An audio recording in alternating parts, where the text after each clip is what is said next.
L'aménagement vise à réduire les inégalités croissantes entre les territoires. Nous allons commencer justement par voir quels sont les principaux contrastes que l'on observe sur le territoire français. Premier déséquilibre observé, l'Île-de-France domine le territoire national. On parle même de macrocéphalie française, ça veut dire grosse tête si vous préférez. La région parisienne concentre la population, pas loin de 12 millions d'habitants. On peut voir aussi l'écart de PIB important qu'il y a entre l'Île-de-France et les autres régions françaises. Donc on peut dire qu'elle concentre les richesses. Elle concentre aussi le pouvoir politique. On retrouve le palais de l'Élysée où siège le président de la République, l'hôtel de Matignon où siège le Premier ministre, le palais Bourbon où se réunit l'Assemblée nationale, le palais du Luxembourg où siège le Sénat, l'hôtel de Rochechouart qui est occupé par notre ministre tutélaire de l'Éducation nationale. Tous les ministères sont à Paris, celui de l'économie et des finances est à Bercy, la bourse aussi est à Paris, donc en lieu économique. On n'oublie pas non plus que Paris est la première destination touristique mondiale grâce à des lieux emblématiques comme la Tour Eiffel, l'Arc de Triomphe, les Champs-Élysées, le Louvre. On va arrêter là la liste parce qu'elle pourrait être longue encore. Paris est donc le centre politique, économique, culturel de la France. Mais il y a aussi d'autres régions qui sont dynamiques, comme le sud et l'ouest, les régions frontalières, les littoraux, qui sont des régions qui sont attractives. Le nord et l'est sont plutôt des anciennes régions industrielles qui sont en reconversion. Le centre, on a vu que c'était un espace de faible densité, on a vu que c'était un espace qui était plutôt un espace de polyculture, qui est mal intégré aux différents réseaux de transport, au réseau routier, au réseau ferroviaire, mais au réseau aussi téléphonique, de communication. Plus généralement, on peut dire qu'il y a un fort contraste entre les aires urbaines d'un côté et les espaces ruraux de l'autre. Et même, on l'a vu qu'il y avait un contraste entre les aires métropolitaines et les autres aires urbaines. Et même, en changeant d'échelle, regardons à l'intérieur des aires urbaines, on voit qu'il y a aussi des contrastes entre le centre, où on peut parler de gentrification, c'est-à-dire un centre avec une population un peu plus aisée, et puis des périphéries, certaines banlieues, où on a des populations plus défavorisées. On n'a donc pas de mixité sociale à l'intérieur des aires urbaines, donc on a aussi des inégalités à corriger. Et on n'oublie pas aussi qu'il existe des inégalités très fortes entre la métropole et les départements régions d'outre-mer. Les aménagements de ces territoires spécifiques feront l'objet de notre prochain chapitre, je n'en dis pas plus, on va pas spoiler ce qui vient après. Le but de l'aménagement du territoire, vous l'avez compris, c'est de réduire ces inégalités. En France, tout commence en 1947. Un jeune géographe, il n'a que 32 ans à l'époque, Jean-François Gravier, publie un ouvrage qui s'appelle Paris et le désert français. Tout est dans le titre, vous l'avez compris. Il nous décrit cette exception française, cette macrocéphalie dont je vous ai parlé, ce centralisme politique hérité de l'Ancien Régime, qui a fini par devenir aussi un centralisme économique, culturel et éducatif. Son livre va fortement inspirer le débat public et il va être au centre des différentes politiques d'aménagement du territoire qui vont apparaître dès 1950 en France. L'État est donc depuis 1950 l'initiateur de cette politique d'aménagement. La politique d'aménagement va d'abord aussi passer par la décentralisation.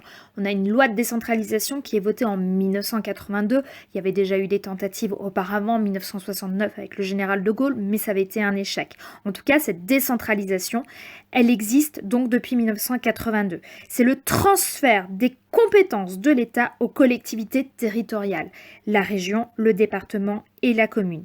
Chaque collectivité va disposer d'un budget propre.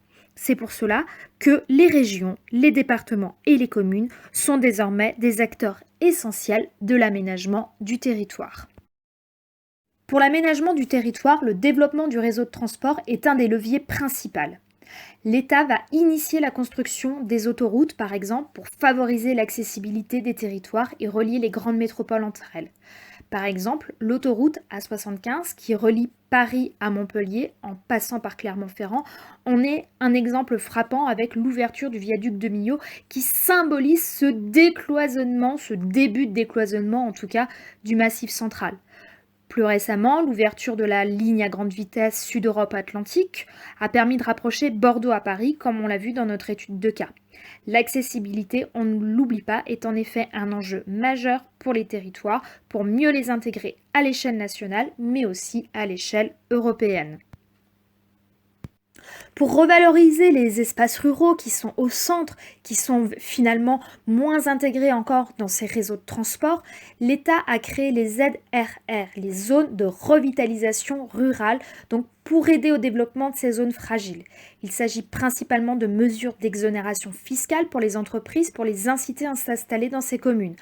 On va être exonéré de taxes foncières sur les propriétés bâties, exonéré de cotisations patronales, d'assurance sociale, d'allocations familiales pour l'embauche d'un salarié, jusqu'à même 50 salariés. Donc au total, ce sont 13 902 communes de faible densité qui sont ainsi aidées. Pour dynamiser les métropoles françaises, l'État encourage les territoires à innover. Les différents acteurs de l'aménagement, que nous avons déjà vus, soutiennent les réseaux d'innovation tels que les pôles de compétitivité, c'est-à-dire des rassemblements d'entreprises, de laboratoires de recherche, d'établissements de formation d'un même domaine dans un même lieu. Pour faire venir des nouvelles entreprises dans ces lieux, les collectivités territoriales cherchent à en favoriser l'accessibilité, on en a déjà parlé, mais aussi les équipements vont être mis en avant, comme la fibre ou évidemment aussi le cadre de vie. Pour lutter contre les inégalités dont on a parlé, pour favoriser la mixité sociale, l'État a créé des quartiers prioritaires dans la politique de la ville. Alors on parle de quartiers prioritaires à partir de 2015, ça existait avant mais sous un autre nom.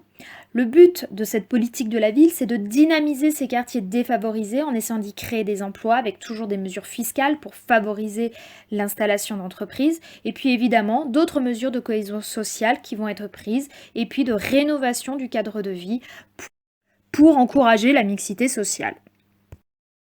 Et pour terminer, refaisons un petit point acteur, parce qu'il y a un acteur dont on n'a pas du tout parlé, c'est nous.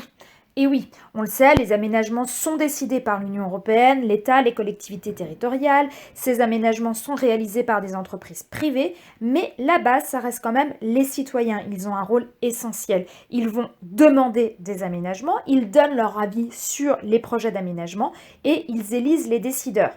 L'implication des citoyens, c'est ce qu'on appelle la démocratie participative.